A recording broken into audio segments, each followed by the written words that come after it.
The US says it's targeted Iranian mine-laying vessels in the Strait of Hormuz. Iran, though, says its forces are not dropping mines in the major oil trade route.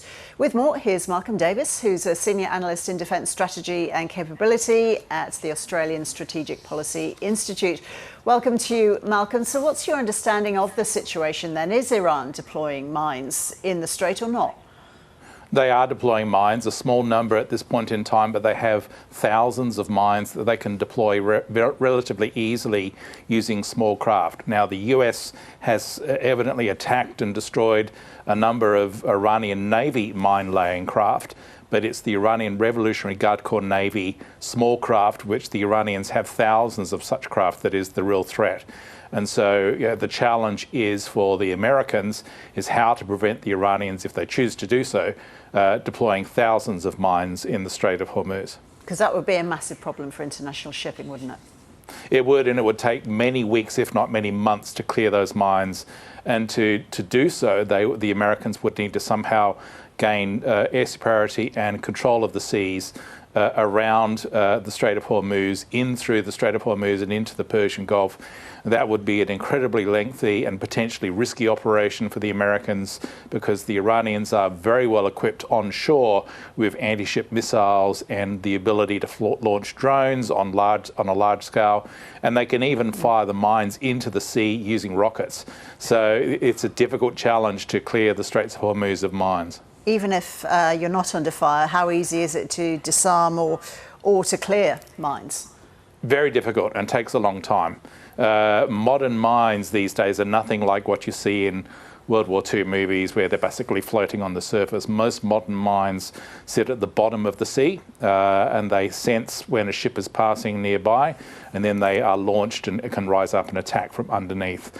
So it's nothing like, the old World War II mines. These are much more challenging to clear, let alone whether you're under fire or not. And ships sailing in that body of water where there is a mine beneath, they can't detect them? Exactly. So any ship that goes into the Strait of Hormuz, if there's mines there, is at risk. And the issue is that the insurers simply won't insure commercial ships to go into the Strait of Hormuz. The Americans are saying they won't be in a position to escort commercial ships for several weeks. And so therefore, at the very best, the Strait of Hormuz is going to remain shut for several weeks with no oil coming out. But even with an escort, I mean, both vessels will be vulnerable to mine explosions, wouldn't they, rather than just one? Exactly. And all it would take would be for one successful attack by mines, either on a US Navy ship or on a commercial vessel, and that's it. The strait closes down again. So this is a really intractable problem for the Americans to try and deal with this, and the longer this takes, the worse the economic chaos emerges, the worse the oil is cut off and so forth. So this is a very challenging problem for the Americans. And how powerful a weapon are naval mines then, Malcolm? Not just in their destructive power, but also for their strategic value?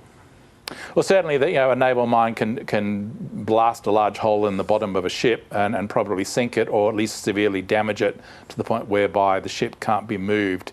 But from a strategic perspective, as what we're seeing now with the potential for economic chaos and the collapse of supply chains of oil coming from the Persian Gulf, they have huge impacts. So they're very cheap, they can be manufactured on a large scale, they can be deployed very easily, but they can have a huge strategic impact on international stability. So when Iran lays these mines, then they place them carefully, do they map where they are as well? They don't necessarily map them. As I said, they can be deployed from using rocket-based systems. They can be deployed using small craft. Even fishing boats can lay mines. So, the Iranians may not care about mapping them. What they want to do is create economic chaos around the world and shut down the energy flows to Western democracies. So therefore, it may not be in their interest to map them. They just deploy them and then basically say the strait is closed. But their own vessels pass through that strait, don't they?